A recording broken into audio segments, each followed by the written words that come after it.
Hey, welcome back. In this module, which is a module 3 of this course for effective public speakers, I want to take you through the lane of audience analysis. Now, have you wondered why it's important to know your audience before you even start speaking to them? Because your knowledge of your audience gives you that audacity, it gives you that strength to be able to tailor your speech in order to meet their needs. I studied mass communication, and in one of those courses, um, I came through a topic that talked about audience analysis. It was not really detailed, so but I had to ask myself, what? Wow, audience analysis, what is it? And I had to do so many other researches, and it has helped me in my public speaking career to effectively analyze my audience. And I do this even before getting into the event venue, or even before plugging my systems and my devices to speak to people online.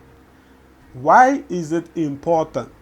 I've said before that it gives you the strength, it gives you the power, it gives you that mental readiness to be able to address those audience, knowing what they need and having tailored your speech to be able to meet their needs. Audience analysis simply means the ability to know who your audience is so that you'll be able to get your speech tailored in a way that it suits their level of understanding, suits their belief, and of course suits their interest. Now, what do I mean by this? You cannot come to a community of lawyers and then you're talking medicine. That is why it is so important that you know who your audience are before you set out to speak to them. That will affect the way you talk to them. That will affect the things you say there. That will affect the examples and the instances, the demonstrations you make while speaking. Okay, so it's very, very important that you analyze your audience properly. I do this every time when I get an invitation to speak. I ask my host what his objectives for my session is, and then what's the main objective of the entire training or entire conference or meeting is. And some of these questions are things that I'm going to share with you right now. It is very important that you understand what the demography of your audience is. So you can ask your host questions around that. Hello, dear host. The section you want me to handle, who are my audience? What is their demography? When we talk about demography, what is their age range? What is their level of education? What is their sexual orientation? Now, it's not the way you talk to people, to teenagers, that you will talk to adults. Of course, you have to be respectful in your discussions to anybody, with anybody, or your speech in any platform. But the language of the youth is not the same as the language of the children. And the language of the teenagers is also not the same as the language of the adults. So you need to know what their age range is so you'll be able to communicate effectively. You need to know what their occupations are. Is it a unified meeting? Is it a meeting where everybody here is doing the same thing? Everybody here is in the same field. Maybe you're training executives, you're training staff of a company. You know, all of them are in the same company. But is it a meeting that everybody is coming from different backgrounds? This one is a banker, this is a lawyer, this is a medical doctor. You need to find out those. That will help you to tailor your work or tailor your speech effectively to suit them. You also need to find out what their background is. You need to find out what their background is. So, what are the background of your audience? Now, when I talk of background, I talk of background in two ways.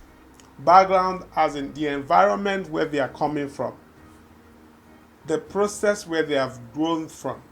Now, there are average people. There are people who came from average background. There are people who came from the middle class. There are people who came from the first class. So you need to understand, is it a mixed, or this is a particular people? These ones are average. There are people who even come from very poor background.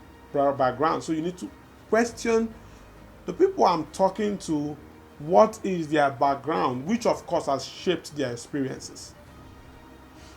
The second background is about, academic backgrounds, educational backgrounds. Are these people master's degree holders, or are these people PhD holders, or maybe they are BSc holders, they are first degree holders, they are not even literate. These people did not go to school, these people ended in secondary school. You need to find out. Or is it a mixture of everybody? You need to find out. You need to understand what their sexual orientation is. You need to understand what their sexual orientation is. So you don't go there to speak to people who have a different belief and you're coming to talk another thing altogether. Some people have a sexual orientation of, bisexual. Some are bisexual, some are homosexual, some are whatever be their sexual orientation. Now, I am not saying that you should now go against your values to go and promote what they are promoting or what they love. But you cannot go to a community of people and outrightly make statements that fights what their belief systems are. I don't know if you're getting that. You cannot go to a community of people, for instance, a community of people who believe in bisexualism, or who are homosexuals. Then you go there and you make comments that are against their beliefs outrightly. That's why you should know what their sexual orientation is. Now, this is not to say that your belief is nothing. No, you have a good belief. But the people who you are talking to, are you going there to inspire them, or you're going there to point fingers at them? So understand what their sexual orientation is. Are they part of a group, or what? What is their membership? What is their group membership? You find out. Okay, so very important. Then you have to also find out what the unifying factor for them is. Is it religion that is unifying them? Or maybe you are invited to say something in a church. You are not even a pastor or a priest, but you are invited to handle a seminar in a church.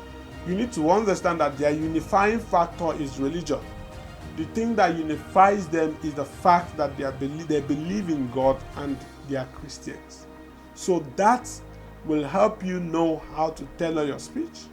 You also need to know their gender. Is he a mixed gender, or is he a brother something, or a sister something, or a female or a male folk something? What is it? Find out so you know what you are addressing. So that you know what you are doing, addressing. If they say it's a sisters program and you are being invited to talk to ladies, then you know that your focus is on ladies. You cannot go and tell them how to be a good husband. I don't know if you're getting what I'm saying. You cannot go and say, you need to be a good husband. You cannot go and say, really, the husbands love your wife. No, they are ladies, and your speech should be tailored to their needs as ladies, and maybe wives or wives to be. Very key. Then you also need to find out what their economic status are. The people you are speaking to, you cannot speak the same words you speak to beggars and to poor people. Then you get into a space where you're supposed to speak and train executives and business owners, and then you're talking to them with those same words. No, the status has changed. So you need to find out the people who I'm speaking with, what's their status, like what is their, you need these things that are readily available and can be gotten from your host. I don't know if that is noted. They are readily available and can be gotten from your host. Very important. You need to also ask a question on what the size of your audience is. I've had invitations where I was told that the size of audience is over 100. And then I got there, I saw less than 10 people. Now someone will ask, why are you now asking what the size of audience is, since there is uncertainty? There's uncertainty, there is no assurance that what they are projecting is what we will get. Yes, it's still important so that you plan your speech and tailor it in a way that it will serve your audience. And when you get into that space where the audience is lesser than expected, then that's what tries your ability as a public speaker. That's what tries your ability to switch in and then communicate effectively. And of course, the way you communicate to a larger crowd may not be the same way you communicate to a smaller crowd. So you need to master them and get ready for all this when the time comes. But for sure, you need to know how many people you are talking to. It's very important. You need to know how many people you are talking to. Then you also need to find out what the audience reactions towards topics like this are. Let's say it's a relationship seminar, and then you know that a lot of young people don't want to talk about sexuality publicly. Although they go in and do whatever they want, but they don't want to, express themselves and talk about it in the public. Okay, so you have to ask your host, what is the reaction of these people, having studied them? What is your reaction? What is their reaction towards this topic? If you get a reaction it will help you tailor your speech in a way that you won't face it the way other people face it. You will face it with a different strategy, and that will determine the acceptability of what you're saying by your audience. Very, very important. The last thing I would want you to check out for when analyzing your audience is you need to find out how participatory your audience are towards conversations like this. Are there people who are participatory when it comes to topics like you're going to speak to them? Or there are people who are adamant, who do not have anything to contribute? All right, that will help you to know if you're going to touch through the basis or you get into an advanced level of what you want to teach. All right, then you can measure their participatory level by asking to know what their knowledge level in that aspect is like, and that will help you. So you also need to find out what the objectives of your section is. I do that all the time. When you get an invitation to me and then you want me to come speak to you at your event, I ask you, what is the overall aim of the program, of the event? When you answer me, I say, what is this aim or the objective of my own section? And the objective of my section must come out from the overall aim, from the overarching goal why you're putting up that program. And once I get that, it will help me to prepare better. All right, thank you so much. This is Audience Analysis 101, and we are just done with it. And I want you to also find other questions, how you can, analyze your audience. All right, it's very important. It's very, very key towards effective public speaking skills. All right, see you in the next video.